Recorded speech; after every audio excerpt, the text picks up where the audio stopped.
அன்றியும் அவருடைய தீர்மானத்தின்படி அழைக்கப்பட்டவர்களால் தேவனிடத்தில் அன்பு கூறியவர்களுக்கு சகலமும் நன்மைக்கு ஏதுவாக நடக்கிறது என்று அறிந்திருக்கிறோம். ரோமர் 8:28. ஆவி உங்களிடத்தில் வரும்போது நீங்கள் பயனடைந்து எருசலேமிலும் யூதேயா முழுவதிலும் சமாரியாவிலும் கடைசி பரியந்தமும் எனக்கு சாட்சிகளாய் இருப்பீர்கள் என்றார். அப்போஸ்தலர் 1:8. தேவனை அறிந்திருக்கிறவன் எங்களுக்கு செவி கொடுக்கிறான். தேவனால் உண்டாயிருக்கிறவன் எங்களுக்கு செவி கொடுக்கிறதில்லை.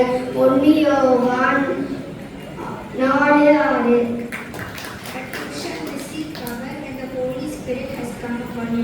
You shall be my witness in Jerusalem, in all of Judah and Samaria, and to the end of the earth. Acts 1:8. இப்படி இருக்க ஒருவன் கிறிஸ்துக்குள் இருந்தால் புது சிருஷ்டியாய் இருக்கிறான். பழையவைகள் ஒழிந்து போயின, எல்லாம் புதிதாயின. 2 கொரிந்தியர் 5:17. There is neither Jew nor Greek, there is neither slave nor free, there is neither male nor female, for you are all one in Christ Jesus. Galatians 3:28.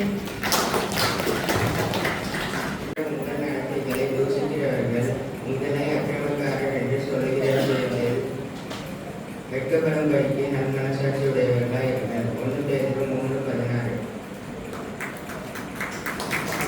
யூதன் என்றும் கிரேக்கன் என்றும் இல்லை, அடிமை என்றும் சுயாதீனன் என்றும் இல்லை, ஆண் என்றும் பெண் என்றும் இல்லை, நீங்கள் எல்லாரும் கிறிஸ்து இயேசுவுக்குள் ஒன்றாய் இருக்கிறீர்கள். கலாத்தியர் 3:28. I commend you to God and the word of His grace which is able to build you up. Acts 20:32.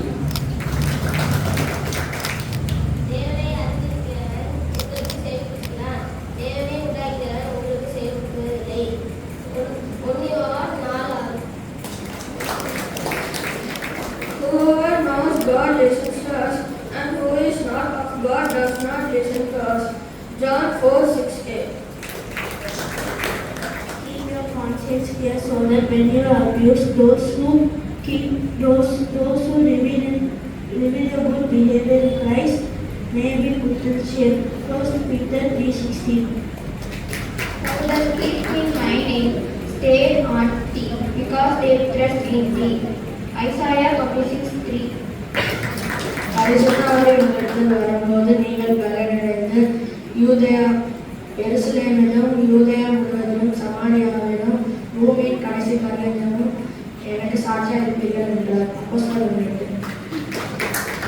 பரிசுத்த ஆவியிடம் வரும்போது நீங்கள் பலனடைந்து எருசலேமிலும் யூதேயா முழுவதும் சமாரியாவிலும் எனக்கு சாட்சிகளாக இருப்பீர்கள்.